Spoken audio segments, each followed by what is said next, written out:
Hello வணக்கம் அனைவருக்கும் guys. இது லெசன் நம்பர் 2. கஷ்டமான ஒரு லெசன். டெம்பெஸ்ட் அப்படிங்கிற லெசன் கஷ்டங்கிறத விட அந்த லெசன் வந்துட்டு ஒரு சாதாரண ஸ்டோரி. ஸோ ஸ்டோரி அளவுக்கு இன்ட்ரெஸ்டிங்காக இருக்காது. ஜஸ்ட் டீட்டெயில்ஸ் நம்ம படிச்சுக்கிட்டே போகணும். டெம்பெஸ்ட் அப்படின்னா புயலுங்க. சரியா? டெம்பெஸ்ட்னா என்னன்னு புரிஞ்சுக்கோங்க. புயல். புயல் இது ஆக்சுவலா ஒரிஜினல் ஆத்தர் வந்து ஷேக்ஸ்பியர். ஒரிஜினல் ஆத்தர் வந்துட்டு இதுக்கு யாருன்னா ஷேக்ஸ்பியர் தான். சரியா?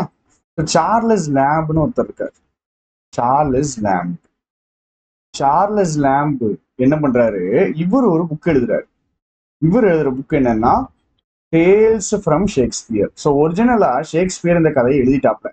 ரொம்ப நாளைக்கு முன்னாடியே எழுதிட்டாப்ல. 17வது நூற்றாண்டு 1613 எழுதப்பட்ட இந்த கதை. பின்னாடி அதை பார்ப்போம். அப்போ இந்த சார்லஸ் லேம்புங்கிறவர் என்ன பண்றாரு? ஷேக்ஸ்பியருடைய கதைகளை எல்லாம் கொஞ்சம் எடுத்து அவர் ஒரு தனி புக்கு போடுறாரு. அதுதான் சார்லஸ் லேம்ப் எழுதுற டேல்ஸ் ஃப்ரம் ஷேக்ஸ்பியர் அப்படிங்கிற புக். ஷேக்ஸ்பியர் எழுதிட்டாரு. ஷேக்ஸ்பியர் எழுதுற டைம்ல எல்லாம் காப்பி ரைட் அப்படிங்கிற ஒன்னே கிடையாது. அதனாலதான் அவருடைய புக்கையோ இதையோ நம்ம எப்பனாலும் எடுத்துக்கலாம், யூஸ் பண்ணிக்கலாம். ஸோ டேல்ஸ் ஃப்ரம் ஷேக்ஸ்பியர் அப்படிங்கிற அவருடைய புக்கெல்லாம் எடுத்து சார்லஸ் லேம்ப் ஒரு கதை கதை புக்கு போடுறாரு. இந்த புக்கில் இருந்து தான் நமக்கு எக்ஸ்ட்ராக்ட் கொடுத்துருக்காங்க. எக்ஸ்ட்ராக்ட் அப்படின்னா ஒரு புக்குடைய ஒரு பகுதி, பார்ட் ஆஃப் அ புக், அதுதான் எக்ஸ்ட்ராக்ட்.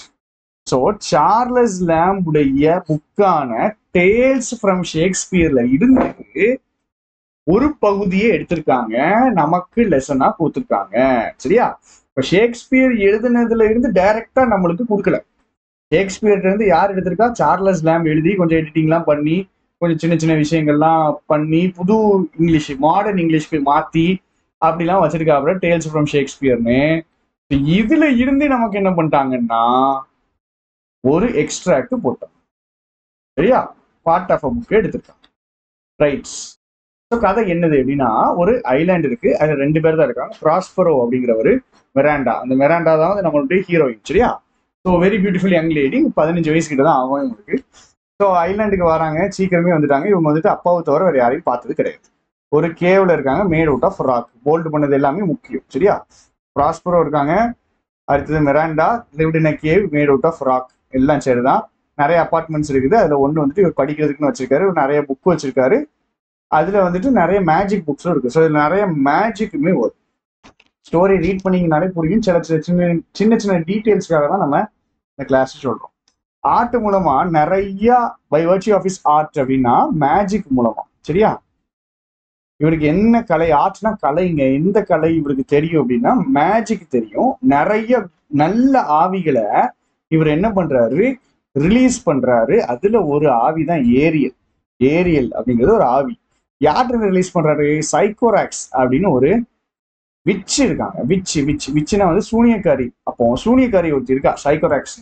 இந்த சைக்கோராக்ஸ் என்ன பண்றாங்கன்னா நிறைய நல்ல நல்ல ஆவிகளை சிறை பிடிச்சு வச்சிருக்காங்க. எதுல? பெரிய பெரிய மரங்கள்ல சிறை பிடிச்சு வச்சிருக்காங்க. இந்த சிறை பிடிச்சு வைக்கப்பட்ட இந்த ஆவிகளை இந்த நம்மளுடைய ப்ராஸ்பரோ என்ன பண்றாரு அப்படின்னா ரிலீஸ் பண்றாரு. அவர் ரிலீஸ் பண்ண ஆவிகள்ல முக்கியமான ஆவி என்னது அப்படின்னா ஏரியல் அப்படிங்கிற ஆவி. சரியா? அப்போ பாருங்க, சைக்கோராக்ஸ்ங்கிறவங்க ஒரு சூனியக்காரிமா. அவங்க நிறைய நல்ல ஆவிகளை பிடிச்சி வைக்கிறாங்க. அதுல ஒண்ணு ஏரியல். சரியா? இது எல்லாத்தையும் ப்ராஸ்பரோ ரிலீஸ் பண்ணியாச்சு. இந்த ஏரியல் என்ன பண்றாப்புலன்னா பழி வாங்குறாப்புல. எப்படி பழி வாங்குறாப்புல? யாரை பழி வாங்கணும்? சைக்கோராக்ஸ் வந்து இவங்கள அடிமையா பெரிய பெரிய மரங்கள் கூட வச்சிருக்காங்கல்ல. ஸோ இவங்களை என்ன பண்ணணும் அப்படின்னா இந்த சைக்கோராக்ஸை வந்து நான் பழி வாங்கணும் அப்படிங்கறதுக்காக இந்த சைக்கோராக்ஸ் உடைய பையன், இந்த சைக்கோராக்ஸ் உடைய பையன் கேலிபன். கேலிபன்ங்கிறவங்க ஒரு ஒரு ஒரு அக்லியான அசிங்கமான மான்ஸ்டர். ஸோ என்ன நடக்குது அப்படின்ட்டு கேரக்டர்ஸ் புரிஞ்சுக்கிடுங்க. நல்லா புரிஞ்சுக்கணும். கேரக்டர்ஸ் ரொம்ப முக்கியம். சரியா? இப்போ ப்ராஸ்பரோ இருக்காப்புல, ஏரியல்ங்கிறவங்க ஸ்பிரிட்டுங்க, ஆவி. சரியா? இவனை வந்து ரிலீஸ் பண்றாங்க. இங்க பெரிய பெரிய மரங்கள்ல இருந்து ரிலீஸ் பண்றது ப்ராஸ்பரோ. இவனை மரங்கள்ல இது பண்ணது யாருன்னா சைக்கோராக்ஸ் அப்படிங்கிறவங்க ஒரு விச்சு, சூனியக்காரி. இவனுக்கு ஒரு குழந்தை இருக்கு, ஒரு பையன் இருக்கான். அந்த பையனுடைய பேர் தான் என்னதுன்னா கேலிபன். கேலிபன்கிற ஒரு ஹியூமன் கிடையாது, ஒரு ugly monster. Ugly monster. Right. அப்போ இந்த விஷயங்கள்லாம் உங்களுக்கு புரியணும். ரைட். கேலிபன் வந்துட்டு அக்லி மான்ஸ்டர். கேலிபனா அடிமை மாதிரி வச்சிருக்காப்ல அந்த சைக்கராக்ஸ். எதுக்கு? போயிட்டு உட் எடுத்துட்டு வா, வேலைகளை பாக்குறதுக்காக வச்சிருக்காப்ல. ஏரியல் வந்துட்டு ஃபோர்ஸ் பண்ணி இவங்க அந்த வேலையை பார்க்க வைக்கிறாங்க. ரைட். இந்த ஸ்பிரிட்டுடைய உதவிகள் மூலமா ப்ராஸ்பரோவோட வின்ஸு சி இதெல்லாம் கமாண்ட் பண்ண முடியும். அவர் ஆர்டர் போட்டு ஒரு பெரிய புயலை வந்து கிளப்பி விட்டாரு. அப்போ அவங்க டாக்டர்கிட்ட காமிக்கிறாரு, ஒரு கப்பல் இருக்கு பாருமா, அது நிறைய நம்மள மாதிரி மனுஷங்க இருக்காங்க. நல்லா புரிஞ்சுக்கணும், இந்த மிராண்டாங்கிற இந்த பொண்ணு எந்த ஒரு ஃபேஸையும் பார்த்தது கிடையாது, எந்த ஒரு ஹியூமன் ஃபேஸையும் பார்த்த கிடையாது, அப்பாவை தவிர. சரியா? இப்போ அப்பா வந்துட்டு ஒரு புயலை கிளப்பிட்டு பொண்ணை கொண்டு வந்து காமிக்கிறாரு. அப்ப இவர் சொல்றா, நீங்க உங்களுடைய கலை மூலமா இந்த கொடூரமான இந்த ஸ்ட்ராமை வந்து எழுப்பிருக்கீங்களே, அவங்களாம் அப்படிங்கிறாங்க. பாருங்க, வெசில்னா கப்பல் வந்துட்டு இடிச்சு உடைய போகுது, அவங்களாம் அழிஞ்சு போயிருவாங்க, பாவம் அவங்க அப்படிங்கிற. அதுக்குதான் அவர் சொல்றாரு, ஏமா நீ ஆச்சரியப்படாத, இங்க வந்து எந்த யாருக்கு காயமும் ஆகாது, நான் அப்படிதான் ஆர்டர் பண்ணியிருக்கேன், யாரும் காயப்பட மாட்டாங்க அப்படின்ட்டு. நான் வந்துட்டு உன்னுடைய அக்கறைக்காக தாமா இதை பண்றேன், உனக்கு இது இப்ப தெரியாது. உனக்கு ஞாபகம் இருக்கா, முன்னாடி வந்துட்டு நாம இந்த இடத்துக்கு வந்தோமே ஞாபகம் இருக்கா? எனக்கு தெரிஞ்ச உனக்கு ஞாபகம் இருக்காது, ஏன்னா உனக்கு 3 வயசு. அப்ப இவங்க வரும்போது எப்படின்னா பிலோ 3 இயர்ஸ், நாட் தென் 3 இயர்ஸ்னா 3 வயசை விட கம்மிங்க. இப்போ 3 வயசை விட கொஞ்சம் கம்மியான வயசு. சரியா? இப்போ இவன் என்ன சொல்றான், 12 இயர்ஸ் ஆகும், 12 வருஷம் முன்னாடி. 12 வருஷம் முன்னாடி இவங்களுக்கு 3 விட கொஞ்சம் வயசு கம்மி அப்படின்னா இப்போ ஒரு 14 இருக்கும். கரெக்டா? 14 வயசு. ஏன்னா 3 விட கம்மின்னா 2 வயசுன்னு எடுத்துக்கிறேன். இப்போ ஒரு 12 வருஷம், ஸோ 14 வயசுங்க. கரண்டா மிராண்டாவுக்கு எத்தனை வயசுனா 14. சரியா? மிராண்டாட்ட சொல்றாங்க ப்ராஸ்பரோ, நான் தாங்க ராஜா மாதிரி இருந்தேன், நான் தான் பொண்ணு, என் பொண்ணு பேசுறாரு, என் மகளே, நான் தான் ராஜா மாதிரி இருந்தேன், எனக்கு நீ ஒரு பெரிய ராஜகுமாரி, என்னுடைய ஒரே பொண்ணு நீ தான், எனக்கு ஒரு குட்டிய ஒரு தம்பி உண்டான், அந்த தம்பி வந்துட்டு ஆண்டோனியோ, இவன்கிட்ட தான் நான் எல்லாமே நம்பி கொடுத்தேன்.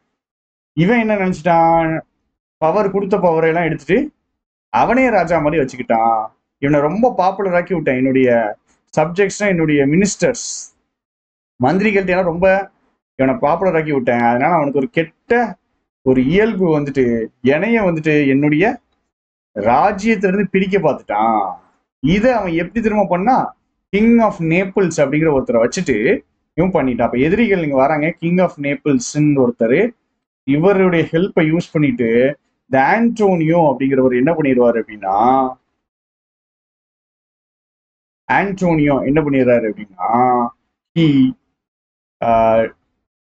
டிஸ்லாஜ் பண்ணிடுறாரு. அதாவது அந்த அண்ணனை பதவியில இருந்து தூக்கிடுறாரு. சரியா?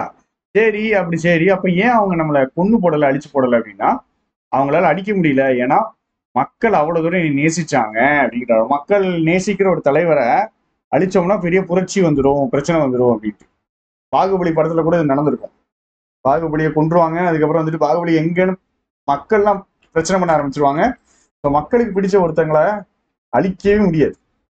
சரியா? ரைட். அடுத்தது, ஆண்டோனியோ வந்துட்டு கப்பலை கொண்டு போயிட்டு, அங்க வச்சு கொண்டு போட முடியாதுங்கிறக்காக கப்பல்ல கொண்டு போயிட்டு ரொம்ப தூரம் தள்ளி போனதுக்கு அப்புறம் ஒரு சின்ன படகு எடுத்துட்டு போ, உனக்கு வந்துட்டு எந்த டேக்கிள் சைலர் மேட்ச்னா உனக்கு வந்து துடுப்பே கிடையாது அப்படின்னு அனுப்பி விட்டாப்ல, அழிஞ்சிருவாப்ல நினைச்சு அனுப்பி விட்டாப்ல. ஆனா ரொம்ப நல்ல ஒருத்தர் இருக்கான், கொன்சாலோன்னு ஒருத்தர் இருக்கான். கொன்சாலோ அப்படிங்கிறவர் யாருன்னா ஒரு minister, kind lord of my கோர்ட்னா ஒரு மினிஸ்டர், ஒரு மந்திரி. என்ன பண்றாப்ல அப்படின்னா, யாருக்கு தெரியாம இவனுக்கு வந்துட்டு ப்ராஸ்பரோவை ரொம்ப பிடிச்சிருக்கு, ஸோ யாருக்கு தெரியாம போட்டு வாட்டர் ப்ரொவிஷன்ஸ் அது இதுன்னு வச்சு விட்டாப்ல. அப்படி சொல்றாப்ல, என்னுடைய ராஜ்யத்தை விட பெரிய முக்கியமான சில புக்ஸ் எல்லாம் எனக்கு அவன் தந்து விட்டான் அப்படிங்கிறாப்ல. கொன்சாலோ தான் காப்பாத்தி விட்டுருக்காப்ல. பாருங்க, இவங்க அவ்வளவு பேரும் கொல்ல முடியாது அப்படிங்கிறதுக்காக 2 பேரையும் அனுப்பி விட்டாங்க, கப்பல்ல போட்டுட்டு நீங்க எங்கேயாவது போங்க, எப்படியாவது அழிஞ்சு போங்கன்னு அனுப்பி விட்டாங்க. அப்போ இந்த கொன்சாலை வந்துட்டு காப்பாத்துறதுக்கு சாப்பாடு அது இதுன்னு வச்சு விட்டுருக்காங்க. அப்ப மிராண்டா சொல்றா, ஐயோ நான் அப்போ ரொம்ப பிரச்சனை பண்ணியிருப்பேனே உங்களுக்கு, நீங்க தனியா என்னை வச்சு வளர்த்துருக்கணுமே அப்படின்னா, அப்படின்னா இல்ல, நீ ஒரு பெரிய குட்டி ஏஞ்சல்மா, நீ தாமா என்னை காப்பாத்தின அப்படிங்கிறது. உன்னுடைய சிரிப்பு எல்லாமே என்னுடைய பிரச்சனைகள் எல்லாத்தையும் மறக்க வச்சு தாங்க வச்சதுமா. நம்ம கரெக்டா இந்த ஐலாண்டுக்கு வர்ற வரைக்கும் நம்ம சாப்பாடு இருந்துச்சு, அதுக்கப்புறம் இருந்து என்னுடைய முக்கியமான சந்தோஷமே உனக்கு சொல்லி கொடுக்கறது தான் மிராண்டா அப்படிங்கிறது. அதுக்கப்புறம் நான் சொல்லி கொடுத்ததுல நீ நல்லா பெனிஃபிட் அடைஞ்சிட்ட, நல்ல லாபம் அடைஞ்சிட்ட அப்படிங்கிற, நல்லா உனக்கு சொல்லி கொடுத்துட்டேன் அப்படிங்கிறாரு.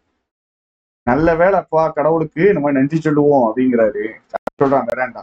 இப்ப சொல்லுங்க, இப்ப எதுக்கு இந்த கடல்ல இத சீ ஸ்டார்மை வந்துட்டு கிளப்பி விட்டுருக்கீங்க அப்படின்னு கேட்கறான். அப்போ அப்பா சொல்றாரு, தெரிஞ்சுக்கோ, இந்த புயல் மூலமா என்னுடைய எதிர்க்காங்களா கிங் ஆஃப் நேபிள்ஸ் என்னுடைய தம்பியும், இவங்கள இந்த ஐலாண்ட நம்ம இழுத்துட்டு கொண்டு வந்துடலாம். இப்ப சொன்ன உடனே டக்குன்னு ஒரு மேஜிக் கம்போ வச்சு அந்த டாக்டர் இப்படி தொட்ட உடனே அவர் தூங்கிடுறான். டக்குன்னு மயங்கிடுறான். ஏன் இப்படி திடீர்னு பண்றாரு அப்படின்னா, அந்த ஆவி வரப்போகுது, ஏரியல்ங்கிற ஆவி வந்து எப்படி அந்த புயல் இருந்துச்சுன்னு சொல்ல போகுது, எப்படி கப்பல்ல வந்துட்டு டார்ச்சர் பண்ணுது அப்படின்னு சொல்ல போகுது. இந்த ஏரியலை மிராண்டாவால பார்க்க முடியாது. மிராண்டாவால ஏரியலை பார்க்க முடியாது. சரியா? மிராண்டாவால ஏரியலை பார்க்க முடியாது. அப்போ ஏன் வந்து ப்ராஸ்பரோ இந்த மிராண்டாவை மயங்க வைக்கிறாங்க அப்படின்னா, ப்ராஸ்பரோக்கு என்னன்னா ஏரியலை பார்க்க முடியாது, ஆனா பேசிட்டு இருக்கும்போது ஏதோ காத்துல பேசின மாதிரி இருக்கும், எம்டி ஏர்ல பேசின மாதிரி இருக்கும். ஸோ நம்ம மயங்க வச்சிருவோம் அப்படின்னு மயங்க வச்சிட்டான். அடுத்தது இப்போ ப்ராஸ்பரோ கேட்காப்ல ஏறிட்டு என்னடா பண்ண அப்படின்னு அவன் ஃபுல்லா கதை சொல்றாப்ல, எப்படி கொடுமைப்படுத்தின ஃபெர்டினண்டுங்கிறவங்க நேபிள்ஸ் ராஜாவுடைய பையன். அவன் தான் ஃபர்ஸ்ட் கடல்ல குதிச்சுட்டான். ரொம்ப முக்கியம், நம்ம போல்டு பண்றது ரொம்ப முக்கியம். நீங்க போல்டு பண்ணணும் எல்லாத்தையும். கடல்ல குடிச்சிட்டான். அப்பா பார்த்த உடனே அப்பாவும் என்ன பண்ணிட்டாரு, ஐயோ அப்பா அதை பாக்குறாப்ல. அப்புறம் அப்பா வந்துட்டு அந்த பையன் அழிஞ்சு போறத, அதாவது கடலுக்குள்ள போறத அப்படியே பாக்குறாப்ல. ஆனா ஏரியில் என்ன சொல்றான்னா, நான் அவனை சேஃபா தான் வச்சிருக்கேன் இந்த ஃபெர்டினண்ட. அவன் ஒரு ஓரமான ஐலாண்ட இருக்கான். அவன் என்ன நினைக்கிறான், நம்ம அப்பா செத்துட்டாருன்னு நினைக்கிறான். அப்பா என்ன நினைக்கிறாரு, பையன் செத்துட்டான்னு நினைக்கிறாரு. நல்லது பண்ண நீ ஏரியல், நீ அவனை இங்க கூட்டு வா, என் பொண்ணு அவனை பார்க்கணும் அப்படின்ட்டு சொல்லிட்டு அந்த ஃபெர்டினண்ட கூட்டு வர சொல்றாங்க. ராஜாவையும் என் தம்பியை எங்க அப்படின்னு கேட்கிறாரு. நான் அவனை தேடினேன், நான் அவனை விட்டுட்டு வந்துட்டேன். யாரு, ஏரியல் சொல்றது. யாரெல்லாம், ராஜாவையும் தம்பியை விட்டுட்டு வந்துட்டேன். அவங்க ஃபெர்டினண்டுக்காக தேடிக்கிட்டே இருக்காங்க. அவங்களால அவனை கண்டுபிடிக்க முடியாது, அவன் அழிஞ்சு போயிட்டான்னு நினைச்சிருக்காங்க. கப்பலுடைய மக்கள்ல ஒருத்தன் கூட வந்துட்டு மிஸ்ஸிங் கிடையாது. கப்பலுடைய குரூல எல்லாரும் கரெக்டா இங்கேயே தான் இருக்காங்க. ஆனா அவங்களுக்கு ஏதோ ஒரு மேஜிக்கோ ஏதோ ஒன்று பண்ணி என்ன நம்ப வச்சுட்டாங்கன்னா, நம்ம மட்டும் தான் தப்பிச்சிட்டோம், கப்பல் வந்துட்டு இன்னும் பிரச்சனையில இருக்கு, நம்ம மட்டும் தான் தப்பிச்சிட்டோம், மற்ற எல்லாரும் செத்துட்டாங்கன்னு நினைக்கிறாங்க. ஆனா கப்பல் வந்துட்டு ஹார்பர்ல சேஃபா இருக்கு, யாருக்குமே எதுவுமே நடக்குது. எதுக்குடா இந்த மேஜிக்கு இதுன்னு அது இதுன்னு பண்றீங்க அப்படின்னு நம்ம யோசிக்க தோணுது. கதை எங்க நோக்கி போகுதுங்கிறது நம்மளுக்கு தெரியல. ஏரியில் வந்துட்டு அப்புறம் ஃபெர்டினண்ட கூப்பிட போயிருக்காப்ல. ஓமை யங் ஜென்டில்மேன், ஏரியல் சொல்லணும் அப்படின்னு ஏரியல் சொல்றாப்ல. அவனை பார்த்த உடனே, நீ வா, அவனை கூப்பிட்டு போகணும், உன்னை மிராண்டா பின்னாடி காமிக்கணும், நீ பின்னாடி அப்படியே வா அப்படின்னு. அவனு என்னடா, அவனாலேயே அந்த ஆவியை பார்க்க முடியல, அப்படியே பின்னாடி வாரான். ப்ராஸ்பரோ மிராண்டாவை பாக்குறாங்க. ஒரு பெரிய மரத்துக்கு கீழே உட்காந்துருக்காங்க. ரொம்ப முக்கியமான லைன் இது. Shade of a large tree. இதெல்லாம் கேட்பாங்க, எல்லாம் கேட்பாங்க. மிராண்டா வந்துட்டு ஒரு மேனை பார்த்ததே கிடையாது அப்பாவை தவிர. அப்ப மிராண்டா சொல்றா, மிராண்டா சொல்றா, ப்ராஸ்பரோ சொல்றாப்ல, மிராண்டா சொல்லு, அங்க நீ யாரை பார்த்துட்டு இருக்க அப்படின்னு ஒண்ணு. அப்பாட்ட சொல்றா, அப்பாவே இது ஏதோ ஆவின்னு நினைக்கிறேன், எப்படி இருக்குன்னு பாருங்களேன், நம்புங்களேன், இது ரொம்ப அழகான ஆவி, இது ஆவி தானே அப்படின்னு கேட்கிறான். அப்போ அவர் சொல்றாரு, யார பார்த்து கேட்கிறா அப்படின்னா, ஃபெர்டினண்ட பார்த்து கேட்கிறான். ஏன்னா ஒரு மனுஷனை பார்த்ததே இல்லை அப்படிங்கிற காரணம். அப்போ அது ஆவி கிடையாது, சாப்பிட்டு தூங்கும் நம்மள மாதிரிதான். இவன் வந்து கப்பல்ல இருந்தா அந்த யங்மேன், அவன் கொஞ்சம் சோகமா இருக்கான், அதனால கொஞ்சம் மூஞ்செல்லாம் மாறி இருக்கு, மற்றபடி கொஞ்சம் அழகான பையன்தான். அவனுக்கு கூட இருக்கிற எல்லாரையும் தொலைச்சிட்டான், எல்லாரும் செத்துட்டாங்க, இப்போ அவங்களுக்கு தேடி அலையுது தெரிஞ்சிட்டு இருக்கான் அப்படின்னு. மிராண்டா வந்துட்டு என்ன யோசிக்கிறாங்க, எல்லா மென்னும் நம்ம அப்பாவு மாதிரி சோகமான மூஞ்சோட ஒரு காஞ்ச தாடியோட கிரே கலர் பியர்டோட இருப்பாங்கன்ட்டு, அப்பா மாதிரி இருப்பாங்கன்னு நினைச்ச மிராண்டாவுக்கு இந்த அழகான பையனை பார்த்தோன்னே ஒரு பயங்கர சந்தோஷம். ஃபெர்டினண்டுக்கு இந்த காட்டுக்குள்ள போயிட்டு ஒரு அழகான பொண்ணை பாக்குறது ரொம்ப சந்தோஷம். மிராண்டாக்கெல்லாம் பாருங்க 14 வயசு தான் ஆகுது, அதுக்குள்ள காதல் மலர்ந்து விட்டது. சரியா? இதெல்லாம் நல்லா புரிஞ்சுக்கணும். இதெல்லாம் எழுதும் போது இதெல்லாம் அக்செப்டட், இப்போ வந்து அக்செப்டட் கிடையாது. சரியா? 1613 எழுதுறாங்க, 400 வருஷம் முன்னாடி எழுதுறாங்க. ஸோ அங்க இதெல்லாம் அக்செப்டட். சரியா? அப்புறம் வித்தியாசமான சவுண்ட் எல்லாம் கேட்டுக்கிட்டே இருக்கானா, இவனால என்ன இங்க இருந்து எதிர்பார்க்கணும், ஏதோ மேஜிக் உலகம் மாதிரி இருக்கே அப்படிங்கிற மாதிரி இருக்குது. அதிசயங்களையும் வண்டர்ஸையும் மட்டும் தான் அவன் எதிர்பார்க்கிறான். அப்போ ஏதோ மேஜிக் ஐலாண்ட்ல இருக்கோ, இந்த ஐலாண்டுடைய கடவுளே இந்த மிராண்டா தான் அப்படின்னு சொல்லிட்டு அந்த மாதிரி அவளை கூப்பிட ஆரம்பிக்கிறான். ஏதோ கடவுள் மாதிரி மிராண்டாவை பாக்குறான், கடவுள் மாதிரி மிராண்டாவை கூப்பிட ஆரம்பிக்கிறான். அப்படியே மெதுவா சொல்றானா, கடவுள்லாம் கிடையாது, நான் சாதாரண ஒரு ஆளு அப்போ டக்குன்னு அவ தம்மை பத்தி சொல்ல வரும்போது ப்ராஸ்பரோ டக்குன்னு உள்ள வந்துட்டான். அவனுக்கு ரொம்ப சந்தோஷம். ரைட்ஸ், 2 பேருக்கும் பிடிச்சிருக்கு அப்படின்னு ரொம்ப சந்தோஷம். ப்ராஸ்பரோ பாருங்க என்னென்ன வேலை பார்க்காப்லன்ட்டு. அதுக்கப்புறம் ட்ரை பண்றாங்க பாருங்க. ஃபெர்டினண்ட் வந்துட்டு உறுதியா இருக்கான்னு பாக்குறதுக்காக வேணும்னு கொஞ்சம் பாயிண்ட் போடுறாப்ல, சில டிஃபிகல்டிஸ அவங்க வழியில போடுறாப்ப. அப்போ என்ன சொல்றாரு, அந்த பிரின்ஸ் ஃபெர்டினண்ட ஒரு ஸ்டர்னா சொல்றாரு, கொஞ்சம் ஸ்ட்ரிக்டா சொல்றாரு. நீ வந்து ஐலண்டுக்கு ஸ்பையா வந்துட்ட, நீ வந்துட்டு he came to the island as a spy to take it from him. என்கிட்ட இருந்து இந்த ஐலாண்ட் எடுக்கிறதுக்காக நீ ஸ்பையா வந்துட்ட, நான் தான் இந்த ஐலாண்டுடைய ராஜா, நீ என்கிட்ட இருந்து இந்த ஐலாண்ட் எடுக்க வந்துட்ட அப்படிங்கிற மாதிரி குற்றச்சாட்டை வைக்கிற. நீ பின்னாடி வா, உன் கழுத்து காலையெல்லாம் கட்டி உனக்கு வந்து sea water shellfish withered roots ஹஸ் ஆஃப் ஏகான்ஸ் எல்லாம் உனக்கு சாப்பிட வைக்கும் பாரு, அப்படி இதெல்லாம் சாப்பிட வைக்கும் பாரு அப்படின்னு சொல்றாப்ல, மிரட்டுறாப்ல. அப்போ ஃபெர்டினண்ட் இல்ல இல்ல நீங்க அப்படிலாம் பண்ண நான் விட மாட்டேன், என்ன நீங்க அப்படிலாம் பண்ணிடுவீங்களா அப்படின்னு கத்தி எடுத்தாப்ல. ஆனா ப்ராஸ்பரோட்ட தான் மேஜிக் இருக்குல்ல, மேஜிக் வச்சு அவன் தொட்ட உடனே அவனால அசைய முடியும். ரைட்டா? இப்போ உடனே மிரண்டா புது காதலனுக்காக கொந்தளிச்சிருவாங்க. ஏன் இப்படி கொடுமைப்படுத்துறீங்க, அவன் மேல இறக்கப்படுங்க, நான் அவனுக்கு கேரண்டி கொடுக்கேன், நான் பார்த்ததுலேயே 2வது மனுஷன் இவன் தான், ரொம்ப நல்லவனா வேலை தெரியுறான் அப்படிங்காப்ல. உடனே அப்பா சைலன்ஸ், அமைதி, இதுக்கு மேல பேசணும்னா உனைய வெளுத்துருவேன். என்ன ஒரு ஏமாத்துக்காரனுக்கு நீ வந்து சப்போர்ட்டுக்கு வரியா, இவன் இந்த மாதிரி ஆட்கள்லாம் இல்லை நீ நினைக்கியா, நீ இது வரைக்கும் என்னையும் இவனையும் கேலிபன் தானே பார்த்துருக்க, கேலிபன்கிறவங்க அக்லி மான்ஸ்டர், சரியா? 2 பேரும் பார்த்ததுனால இந்த மாதிரி ஆட்கள்லாம் இல்லை நீ நினைக்கியா அப்படின்னு சொல்லி பொண்ணை டெஸ்ட் பண்றாப்ல. அப்போ பொண்ணு என்ன சொல்றாங்க, நான் வந்துட்டு என்னுடைய அட்ராக்ஷன், என்னுடைய அஃபெக்ஷன்ஸ், என்னுடைய ஃபீலிங்ஸ்லாம் வந்துட்டு கரெக்டா தான் இருக்கு, எனக்கு இவனை விட பெட்டரானா ஆள்லாம் வேண்டாம் அப்படிங்காப்ல. I have no wish to see goodlier man, goodlier பழைய இங்கிலீஷ் இருந்துச்சு, பெட்டர் அப்படிங்கிற குட்லியர். ரைட்? அப்போ யங் மேன் வாண்ட்டு ப்ராஸ்பரோ வந்து பிரின்ஸை அப்படியே இழுத்துட்டு போறாப்புல, மேஜிக்கை போட்டு இழுத்துட்டு போறாப்புல. இப்போ ஃபெர்டினண்ட் போயிட்டு பெரிய பெரிய கட்டையெல்லாம் நீ தூக்கி வைக்கணும் பாத்துக்க அப்படின்னு சொல்றாப்புல. இவர்தான் ராஜாவுடைய பையனால ரொம்ப வேலை பார்த்து பழங்களை. அப்போ மிராண்டா வந்துட்டு திடீர்னு வராங்க. அப்போ அவன் ஆல்மோஸ்ட் டயர்டாகி சாவர நிலைமை போயிட்டான். ஏன்னா வேலை பார்க்கல, கையில ஏதோ ஐயோ இது என்ன, ஏதோ என் உடம்புல இருந்து சுரக்கிறது, இது வேர்வையா அப்படிங்கிற மாதிரி இருப்பாப்ல. ஸோ அப்படிதான் இருக்காரு. மிராண்டா வந்து பாக்காப்ல, இவ்வளவுதான் கஷ்டப்படாத, எங்க அப்பா படிச்சுட்டு இருக்காரு, 3 மணி நேரம் படிச்சுட்டு இருக்காரு, எஸ்டேட் அப்படிங்காப்ல. பாருங்க ஒரு பஞ்ச. அப்போ ஃபெர்டினண்ட் இல்ல நான் வர்றதுக்கு முன்னாடி பிடிக்கணும், நீ உட்காரு நான் உனக்கு வேலை பார்க்குறேன் அப்படிங்காப்ல. ஆனா ஃபெர்டினண்ட் சே உங்களையெல்லாம் நான் கஷ்டப்படுத்துவனா அப்படின்ட்டு அவன் ஒரு சைடு ஒரு நடிப்பை போடுறாப்புல. இது எல்லாத்தையும் ஓரமா நின்று ஃபெர்டினண்ட் வந்துட்டு ப்ராஸ்பரை வந்து பார்த்துட்டு இருக்காப்ல. சரியா? ஃபெர்டினண்டுக்கு இது வெறுமனே ஒரு ட்ரையல், ஒரு டெஸ்ட் மாதிரி, டெஸ்ட் ஆஃப் லவ் மாதிரி ப்ராஸ்பரை கொடுக்குறாப்புல. இவர் வந்து புக்ஸ்ல இல்ல, புக்ஸ்ல படிச்சுட்டு இல்ல, டாக்டர் சொன்னாங்கல்ல புக்ஸ்ல படிச்சுட்டு இருக்காங்க 3 மணி நேரத்துக்கு ஃப்ரீயாருன்னு, புக்ஸ்ல எல்லாம் இல்ல, பக்கத்துலயே நின்றுட்டு இருக்காப்ல, இன்விசிபிளா நின்றுட்டு இருக்காப்ல, என்னதான் பேசுறாங்கன்னு ஒட்டி கேட்டுட்டு இருக்காப்ல. ஃபெர்டினண்ட் வந்துட்டு அவளுடைய பேரையே இப்பதான் கேட்கிறான்.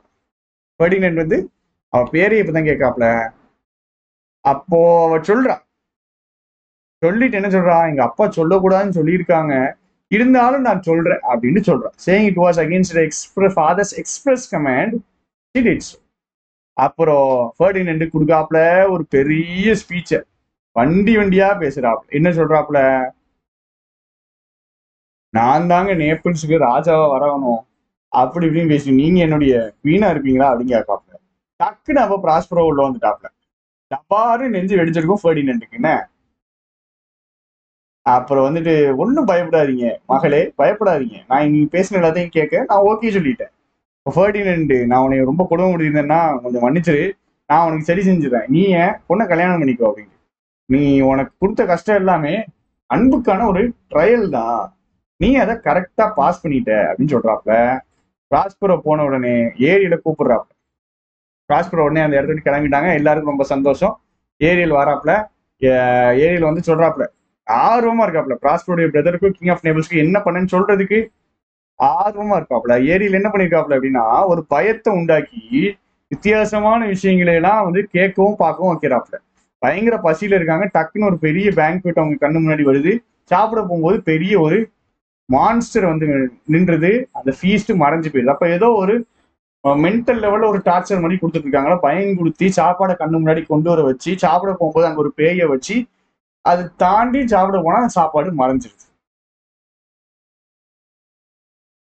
அப்போ ஒரு ஹார்பி ஒரேஷியஸ் மான்ஸ்டரை வந்து நிக்க வைக்கிறாங்கல்ல, திடீர்னு பார்த்தா அவங்க ஆச்சரியப்படுறாங்க. இந்த மான்ஸ்டர் அவங்கள்ட்ட பேசுது. பேசி என்ன சொல்லுதுன்னா, நீங்க பிராஸ்பரோ அடிச்சு வெளியே நிப்பீங்கல்ல, அவனுக்கு குழந்தைய வந்துட்டு அழிஞ்சு போட்டுன்னு கடல்ல தூக்கி போட்டீங்கல்ல, அதுக்கு தாண்டா நீங்க எல்லாம் அனுபவிக்கிறீங்க அப்படின்னு சொல்றோம்.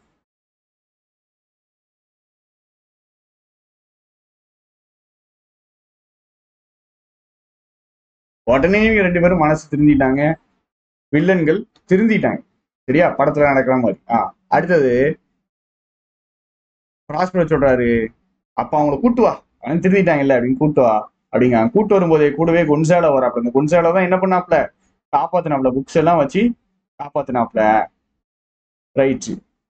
இவங்க பைத்தியம் முடிச்சிட்டு இவங்களுக்கு இருக்கிற சோகமோ பயமோ இவங்க சென்சஸ் மூளையை கதிகிழங்க வச்சுட்டு அவங்கள பிராஸ்பரோ இவன் தான் பிராஸ்பரோங்கிறது கண்டுபிடிக்க முடியல.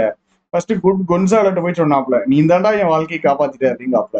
அதுக்கப்புறம் சொன்னதுக்கு அப்புறம் தான் பிரதருக்கும் கிங்குக்கும் இவன் தான் அந்த பிராஸ்பரோன்னு தெரியுது. அப்ப ஆண்டனியோ அழுதுகிட்டே திருந்துடாப்ல, சோகமா சொல்றாப்ல, மன்னிச்சிரு அப்படிங்காப்ல. உடனே ஒண்ணு மன்னிச்சிட்டாப்ல. அப்புறம் ராஜா பதவி நீயே வச்சுக்கோ அப்படின்னு சொல்றாப்ல. அப்புறம் நேர கிங் ஆஃப் நேபிள்ஸ் போய் சொல்றாப்ல, ஏன்னா உனக்கு ஒரு கிஃப்ட் வச்சிருக்கேன் அப்படின்ட்டு ஒரு கதவை திறக்காப்ல. அங்க ஃபெர்டினெண்டும் மிராண்டாவும் செஸ் விளையாண்டுட்டு இருக்காங்க. இந்த செஸ் பீஸ் எப்படி வந்துச்சு, செஸ் இவனுக்கு எப்படி விளையாட தெரியும், அவளுக்கு எப்படி விளையாட தெரியும், இதெல்லாம் நீங்க கேட்க கூடாது. ஏன்னா இதெல்லாம் படத்துல அக்செப்ட் பண்ணிக்கணும். ரைட்டா. அடுத்தது அப்போ அப்பாவுக்கு ரொம்ப சந்தோஷம், பையனுக்கு ரொம்ப சந்தோஷம். 2 பேரும் செத்துட்டாங்கன்னு நினைச்சாங்க. உடனே கிங் ஆஃப் நேபிள்ஸ் வந்து ரொம்ப அப்படியே ஆச்சரியப்படுறாரு, என்ன ஒரு அழகா இருக்கா அந்த பொண்ணு அப்படின்ட்டு. யார் இந்த பெண்மணி அப்படின்னு கேட்ட உடனே இவதான் பிராஸ்பரோடைய பொண்ணு. பிராஸ்பரோ தான் ஃபேமஸ் டியூக் ஆஃப் மிலன். இவருடைய பெருமையை நான் வந்துட்டு எவ்வளவு கேள்விப்பட்டிருக்கேன், நான் இப்பதான் பாக்குறேன். பிட்ட பத்தீங்களா, இப்படி பிட்ட போடுறாப்ல. பெருமை எங்கேயோ கேள்விப்பட்டிருக்கேன், ஆனா இப்பதான் பாக்குறேன். அவர்கிட்ட ஒரு புது லைஃபே எனக்கு கிடைச்சிருக்கு. அவர் ஒரு செகண்ட் ஃபாதர் மாதிரி எனக்கு ஆயிட்டாரு. ஏன்னா இந்த பொண்ணை கல்யாணம் பண்ணி கொடுக்குறாருல, அதனால அப்படின்னு நச்சுன்னு நங்கூர மாதிரி 7-8 கிட்ட சேர்த்து போட்டாப்ல. ரைட்டு. அதே பிராஸ் வந்துட்டு இல்ல இல்ல இல்ல அப்படிலாம் நம்ம பேச வேண்டாம், நம்ம பழசுல ஞாபகம் வச்சுக்கலாம். எல்லாம் முடிச்சுட்டு உன்னை எல்லாரும் கட்டி பிடிச்சு சந்தோஷமா முடிஞ்சுட்டு அதுக்கப்புறம் நேரம் வராங்க. பிராஸ்பரோ சொல்றாரு, இந்த கப்பல்லாம் சேஃபா தான் இருக்கு, எல்லாரும் அங்கதான் இருக்காங்க. நானும் என் பொண்ணும் நாளைக்கு நம்ம வீட்டுக்கு போயிடுவோம் அப்படின்ட்டு சொல்றாங்க. எல்லாரும் சேர்ந்து வீட்டுக்கு போயிடுவோம்னாங்க. அப்போ பிராஸ்பரோ போறதுக்கு முன்னாடி ஏரியல் அப்படிங்கிற அந்த ஸ்பிரிட் பண்ணிட்டாரு, நீ இனிமேல் சுதந்திரமா இருக்கலான்ட்டு விட்ட உடனே அந்த ஸ்பிரிட்டுக்கும் சந்தோஷம், எல்லாருக்கும் சந்தோஷம், ஹாப்பி எண்டிங், சுபம்னு படத்தை போட்டு முடிச்சிருக்கு. 1564 to 1616 தான் William Shakespeare. Stratford upon Avon England பிறந்திருக்காரு. சரியா, பெரிய பிளே ரைட்டு, பெரிய ரைட்டரு. ஒரு எழுதுன நிறைய புக்ஸ் இருக்குது, நிறைய போயம்ஸ் இருக்குது, அருமையான விஷயங்கள் நிறைய எழுதிருக்காரு. 37 plays, 154 sonnets and 2 narrative poems. சானட்னா என்னன்னு நம்ம படிச்சிருப்போம். சரியா, 14 லைன்ஸ், ஆக்டேவ் அண்ட் செஸ்டெட், இந்த மாதிரி விஷயங்கள்லாம் படிச்சிருப்போம். 14 லைன் இருக்கும், 10 சிலபல் இருக்கும் ஒவ்வொரு லைன்லையும். 37 plays, 154 sonnets and 2 narrative poems. இது எழுதுனது மெஜாரிட்டி 1589 to 1613 தான் எழுதியிருப்பாரு. பிறந்தது 1564 to 1660. ரொம்ப கம்மியா தான் வாழ்ந்தாங்க அந்த காலத்துல. 50 வயசு வாழ்றது பெரிய விஷயம், நிறைய நோய். டெம்பஸ்ட் வந்துட்டு 1610 to 1611 எழுதுனது. இவர் எழுத ஆரம்பிச்சது 1589 to 1613. இதுதான் கடைசி play, one of the last plays நினைக்கிறாங்க. ரொம்ப நல்லா எழுதுனதுன்னு சொல்றாங்க. அந்த அளவுக்கு நல்லா எனக்கு தெரியல. ஸோ இதை விட பெட்டரா நிறைய கதைகள் இருக்கு. Midnight summer stream, Romeo Juliet, Hamlet, Macbeth, Othello, King Lear, எல்லாமே இவர் எழுதின விஷயங்கள் தான். ரொம்ப அழகா இருக்கு. எல்லாத்தையோட டாப்பா சானட் நம்பர் 116 இருக்குது, ஜூலியஸ் சீசர் இருக்குது, மர்ச்சன்ட் ஆஃப் வெனிஸ், அந்த கதைலாம் ரொம்ப சூப்பரா இருக்கும். சரி, இப்போ டெம்பஸ்ட் அப்படிங்கிறது எப்படிப்பட்டதுன்னா, உண்மையிலே ஒரு கப்பல் இருந்துச்சுங்க, சி வெஞ்சர் அப்படிங்கிற கப்பல். சரியா, இது வந்துட்டு பெர்மூடால இருந்து வெர்ஜீனியாவுக்கு போச்சு. ஓடபிள்யூஎஃப்னா செப்பரேஷன். எங்க இருந்து போகுதுன்னா பெர்மூடா டு வெர்ஜீனியா போகக்கூடிய சி வெஞ்சர் அப்படிங்கிற கப்பல். இது உண்மையிலே ஒரு புயல் அடிச்சு ஒரு கப்பல் வந்துட்டு உடஞ்சிச்சு, அதை வச்சு இந்த கதை எழுதிட்டாப்ல. ஸோ டெம்பஸ்ட் அப்படிங்கிறது ஒரு புயல். எந்த புயல்? பிராஸ்பரோவே ஒரு புயலை கொண்டு வந்தாப்ல, இல்ல அந்த புயலை பத்தி பேசு. சரியா, கதை இவ்வளவுதான். பின்னாடி இருக்கிற கொஸ்டின்ஸ் எல்லாத்தையுமே நீங்க போட்டு பார்க்கணுங்க. போட்டு பார்க்கலைன்னா உங்களுக்கு யூஸ் இருக்காது. அதில் மெயினாக வந்துட்டு இந்த இடத்துல இதுவும் போடணும், ரீஅரேஞ்ச் பண்றதையும் போடணும், இதையும் போடணும், மேலே இருக்கிறதையும் போடணும். இதெல்லாம் நான் உங்களுக்கு சால்வ் பண்ணி உங்களுக்கு பெய்டில் வந்துட்டு நம்ம டெஸ்ட் சீரீஸில் இது எல்லாத்தையுமே டெஸ்ட்டை வச்சு சால்வ் பண்ணி ஆன்சர் சொல்லிடுவோம். நம்மளுடைய பெய்டு டெஸ்ட் சீரீஸ் வந்துட்டு ஜூலை 1 to 3 வரைக்கும் 800, ஸோ 2000+ கொஸ்டின்ஸ் எடுத்திருக்கோம். மொத்தமாக எல்லா கொஸ்டின்ஸு, கரெக்ஷனு, டவுட் கிளாரிஃபிகேஷன், படிக்கிற கிராமருக்கான நோட்ஸு, அப்புறம் நம்ம அடிஷ்னல் கண்டென்ட் இருக்கக்கூடிய வீடியோஸு, ஸ்கூல் புக்கு சொல்யூஷன்ஸ், இது எல்லாமே உங்களுக்கு டெஸ்ட் பேட்சில் வந்து பிடிஎஃப், அடிஷ்னல் பிடிஎஃப், ஏகப்பட்ட பிடிஎஃப் இருக்குது. எல்லா பிடிஎஃப்மே உங்களுக்கு நான் தந்துடுவேன், நீங்கள் படிச்சுக்கலாம். பே பண்ணணும்னா நம்பர் இருக்குது, அந்த பேமெண்ட் பண்ணது இன்னொரு நம்பருக்கு 8220445281 ஸ்க்ரீன்ஷாட் அனுப்புனீங்கன்னா நம்ம வந்துட்டு ஸ்டார்ட் பண்ணிடுவோம். ஜூலை 1 நம்ம ஸ்டார்ட் பண்ணுறோம். நம்ம டெஸ்ட் பேட்சுடைய ஷெடியூல் உங்களுக்கு ரிலீஸ் ஆயிரும், நீங்கள் பார்த்துக்கலாம். அது எப்படி இருக்குன்னு பார்த்துட்டு அதுக்கப்புறம் கூட நீங்கள் வாங்கிக்கலாம், ஒன்றும் பிரச்சனை கிடையாது. சரியா? ஆனால் உங்களுக்கு ப்ராப்பராக ஸ்டாண்டர்டாக தாங்க இருக்கும். கொஸ்டின் எல்லாமே நான் எடுக்கிறது தான், கொஸ்டின் நான் எடுக்கிறது தான், பக்கா ஸ்டாண்டர்டாக இருக்கும். அது நான் உங்களுக்கு அஷூரன்ஸ் கொடுக்க முடியும். நம்ம one of the top training கொடுத்துடலாங்க. தமிழ்நாட்டிலே one of the top training நம்ம கொடுத்துடலாம். நம்மள்ட்ட வந்து ஸ்டாண்டர்ட்ல உங்களுக்கு பிரச்சனையே இருக்காது, பக்கா ஸ்டாண்டர்டா இருக்கும். இன்ஃபேக்ட் நம்ம கொடுக்குற ரேஞ்சுக்கு யாருமே கொடுக்க முடியாது அப்படிங்கிறதுல தான் இருக்கும். ஏன்னா கிராமர் அவ்வளோ சூப்பராக நான் உங்களுக்கு ரெடி பண்ணி தரேன். படிக்கிறதும் ரெடி பண்ணிடுவோம், க்ளூஸ் வச்சு ரெடி பண்ணிடுவோம், எல்லாமே ரெடி பண்ணுவோம், எல்லாமே பக்காவாக பண்ணிடுவோம். நம்ம டார்கெட் 97க்கு மேலே தான், 95, 96, 97 இதுதான் நம்ம டார்கெட். சரியா? Tata, bye bye, see you. வேற என்னன்னாலும் பெரிய இருந்தாலும் சொல்லுங்க. தேங்க்யூ.